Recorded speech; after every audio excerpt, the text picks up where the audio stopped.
very warm welcome to a brand new edition of To The Point with me, Frank Pereira, on Rajya Sabha television.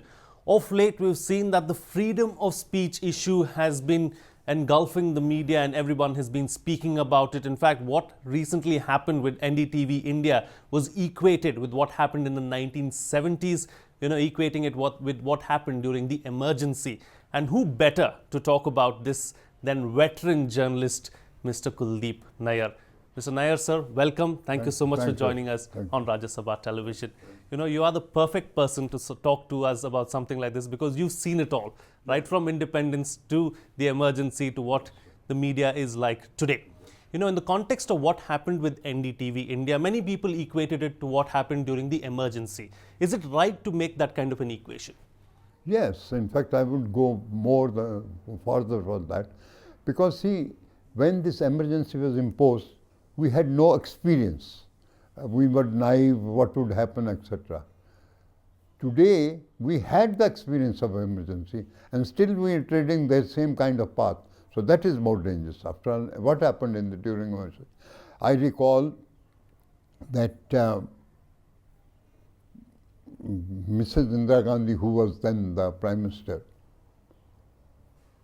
was told by editors congratulating and that told, look here, it has gone down very well. So she said, where are the people who were criticizing me, had huge headlines, bold. What has happened to them? Not a dog has barked. That was her phrase. So when it reached me, I said, my God, how? So I organized a very hurried kind of meeting at the press club. I went around some papers, look here, we are meeting tomorrow at 10 o'clock, because there was no time. But word of mouth was so that more than 100 journalists were present when I went there. So I just said, okay, look here, this resolution we must pass that we urge upon the government to withdraw this emergency, withdraw the censorship, and we condemn the emergency. Somebody said, okay, look here, some editors have been arrested. So we included that some editors have been arrested, they should be released forthwith. Now, the government then, I remember Minister was Shukla, and who was a good friend of mine. So Shukla rang me up, look here, what is this, Kuldip, your friend? I said, I am your friend, but I am telling you, you are going the wrong way. He said, some people say you are opponent and so then that we should arrest you. I said, you can arrest me. And they did arrest me later. But what I am trying to say is now, at this time, a ban on TV means the government knows all these things, knows the sentiments of the press and the people. Still they have done it. That means they are not bothered about what people think, etc. And this Information Minister Venkatayya says, it is in the interest of the nation that one day we have taken on. What is the interest of the nation? Not by blacking out of NDTV. I would say those people who are doing this thing should one day be hauled up before some court and really punished. We did punish people, some after the emergency, but we were not taken that serious because Mrs. Gandhi came back and the whole thing came back. But now we should be doing that whenever it's because this government, BJP government, was really against the emergency. They are the ones who also quoted arrest. But now since they are, that means anybody part of the establishment becomes the same way. Is there true freedom of press or freedom of speech in today's journalism? Well, you have asked a very delicate question. Yes, I would say the contours have got restricted. Boundaries have been drawn and they are not as free as used to be. But still, within that framework, journalists can play a role. Because what has happened today, journalist has surrendered. He is not fighting. Otherwise, what is the... Now what has happened is this contract system which has been introduced. Not after Nehru had the Working Journalists Act because he wanted to give them protection of the job. But now is the contract system, 2 years, 3 years, so this sword is hanging, so journalist is not free that way. He works within that domain. But I still say that within domain also he can assert or he can do anything, but he has surrendered. Unfortunately today, the media houses are owned or governed by politicians and business tycoons. So the framework really to work around this is very limited. So can you really blame the journalist at this point in time for not carrying out his core responsibility? Agreed. That means, see, we in journalism, or at least used to be, we came to this profession not for any money, for not anything. It was a sort of a passion, determination. But look here, we the journalists are doing. So even that time it was there. But now, if journalist is thinking of only a job, so then what is the... I would say he came to here to this profession because this was something beyond the job, something more than the job. And now if he is thinking of a job, look here, this is more money. So that is where I think the freedom of speech has got restricted, because journalist himself or herself has become prisoner of this money, job, security, that kind of thing. So would you say then journalists have sold their soul to the devil by getting huge amounts of money? Some of these editors get in crores every year. I agree, but maybe this, I would phrase it differently. I wouldn't go that far, but I would say that they are not carrying out their responsibility. And because of the money involved or the job involved, they are compromising too often and too much. Let's move on now and talk about what has happened in Kashmir. In July, publication of newspapers were not allowed for a few days because of the situation there in Kashmir. A newspaper has now been banned recently, as recently as in October. So, even that situation there, the journalists are very upset with everything that's happening. Would you say that the government should have handled the situation a little differently as far as the press in Jammu and Kashmir is concerned? Yes, I am of the opinion that whatever the situation, the press cannot be fettered. The opinion cannot be restrained. Because if you do not know what the facts are, if you do not know, you're not able to express yourself or voice your opinion, then what is it? Then you are part of establishment. So what Kashmir is doing there happened. I think it's very different from ours. I was there recently and I talked to them. They are not pro-Pakistan. They want Kashmir to be an independent state. So I told them, I said, look here, it's not possible.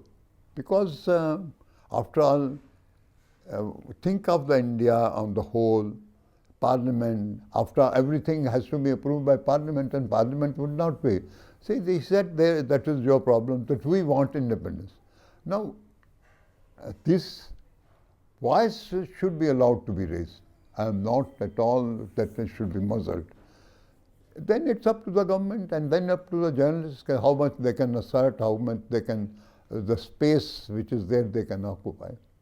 I am unfortunately, the rest of India is not really cooperating with the Kashmiri press. See, when it comes to Kashmir, the rest of the country, are bound to be too nationalist, too patriotic. So that problem. Let's broaden the spectrum a little bit as far as Kashmir is concerned and talk about it, because it's a very important issue. Yes. And you're quite an authority on Jammu and Kashmir because you've written several books and you've been there a lot and you've reported a lot on Kashmir as well. Do you believe that the situation that is prevailing in Kashmir right now is one of the worst situations that has prevailed in that state? We've seen similar kind of protests in the past as well. What is different this time around? Well, it is worse in the sense that now it has become more religious, Islamized. I would say if today the demand for independence, I would say it could be independence of Jammu and Kashmir, no, only the valley. The valley means 98% Muslims. And I already saw when I met them, they said we want independent Islamic state. So I said, we are already sick of one Islamic state, how do we give you another one? That is your problem. So they want an independent Islamic state. I said, Valley as an independent state is not viable. I mean, if economic, say that we shall see that, but we want that. Now, this, if you today give that kind of freedom, then what happens to the rest of the country? There are so many demands has been, I remember Tamil Nadu started with the independent Tamil Nadu, Kerala, etc., all these. But slowly and gradually, they all got merged into the Indian mood and the idea of India. I am sure, as given time, Kashmir would do that. But if the rest of the country, that is apart from the valley, we in India are always looking towards them with suspicion. Now take for example Bangalore. I remember some engineer, Kashmiri engineer went there for a job. So he told me that when he read Kashmiri, he was into my, but when he read Kashmiri Muslim, the question didn't arise. So when we in the country look towards them with suspicion and not give them the same opportunity which we give to others, then we have to face the repercussions. We have to change ourselves. Look here, if they are part of the country, they are part of the country, whatever their views. Maybe as the time goes, they will change, or we would be able to help them to change. But that's not happening. Could the situation this time around have been handled a little differently in Kashmir? Yes, I personally think that see person like Yasin Malik, Shabir Shah. You have spoken to them in the past. They were agreed they were very separatist or whatever you can say, but still they sought some kind of status within India. Now that is changed. Now they are irrelevant because they wanted this kind of thing and it didn't happen. Sheikh Saab,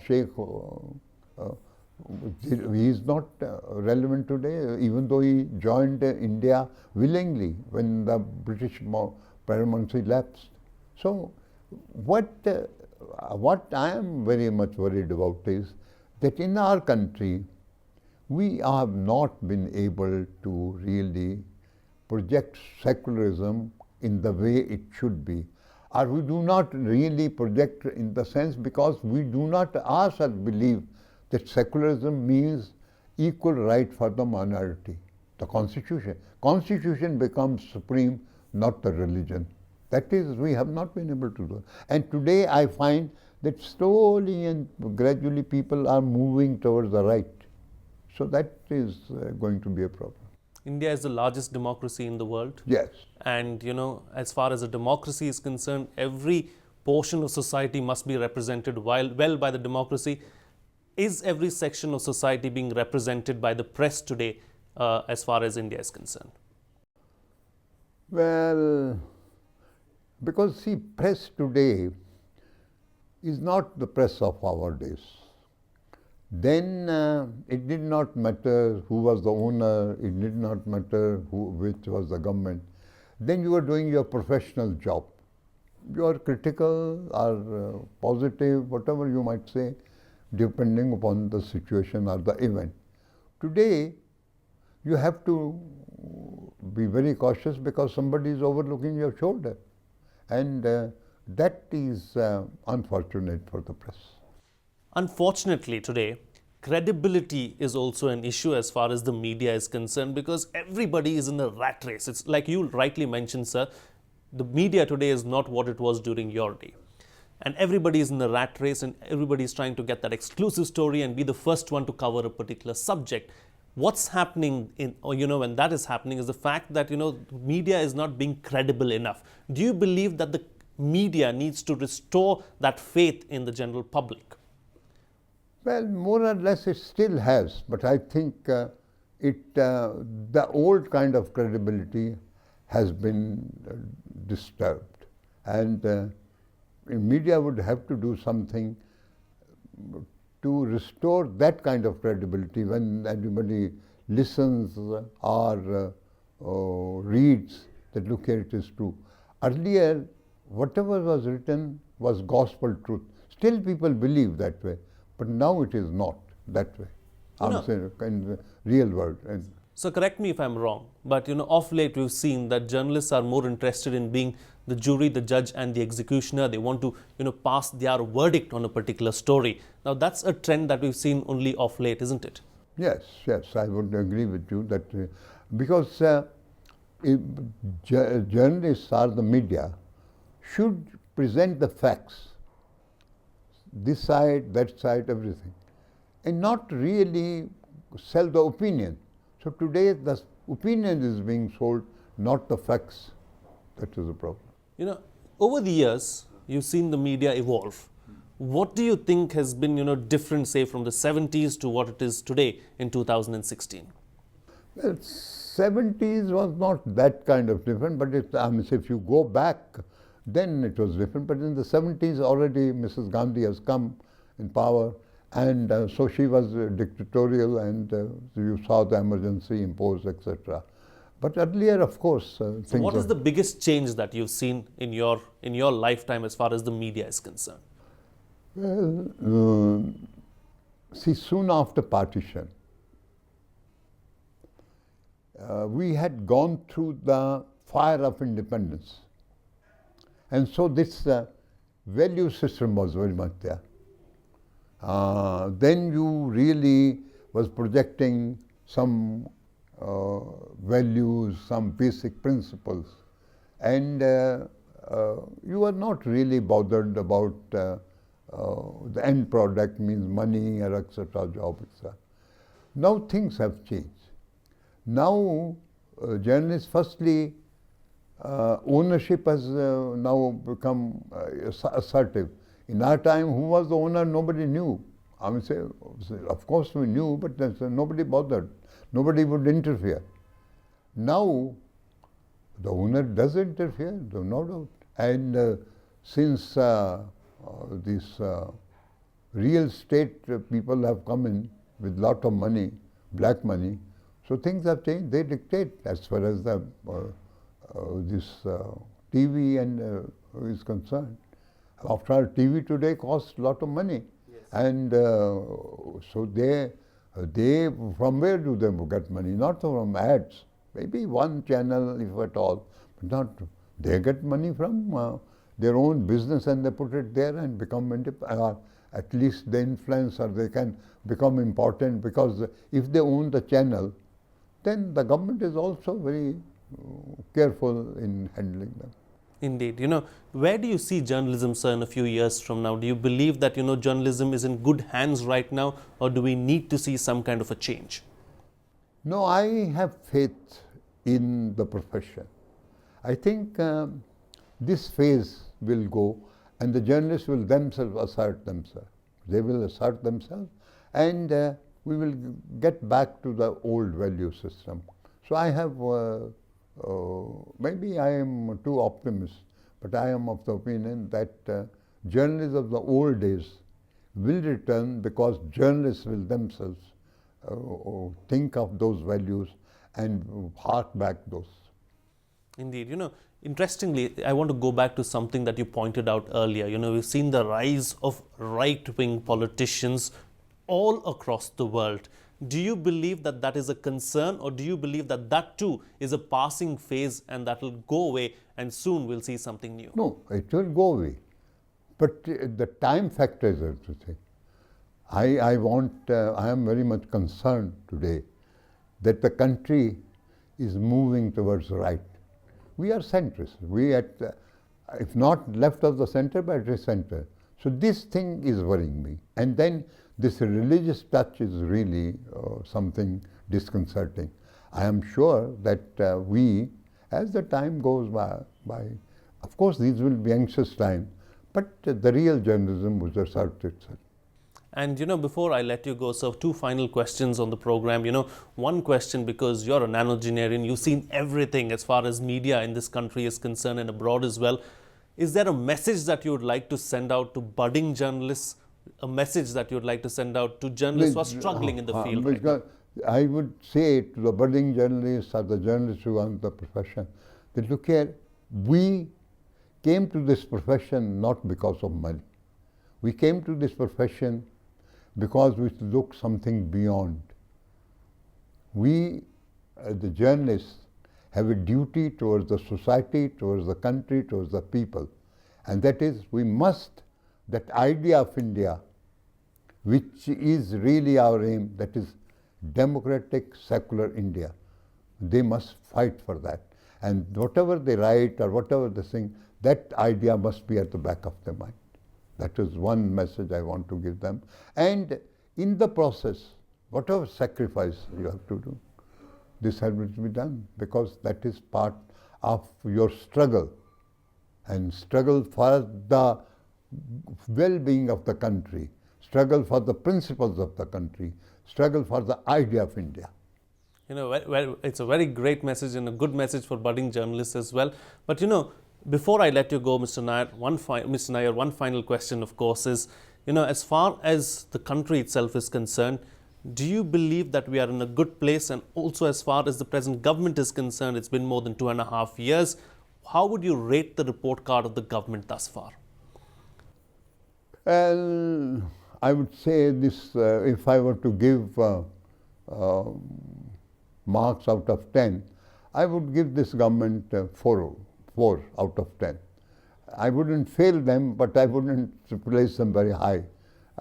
Yes, they have been able to hold the country together. I would say, by and large, there have not been so many communal riots, etc. But the people's minds, I find, is more polluted today than it was yesterday, than in my time. Okay. We'll have to leave it at that, Mr. Nayar. Thank you so much for joining us on the program and putting things into perspective for us. It was an honor really having you on the program, and it was an honor listening to your insights. That's all the time we have on this edition of To The Point. Thank you so much for watching.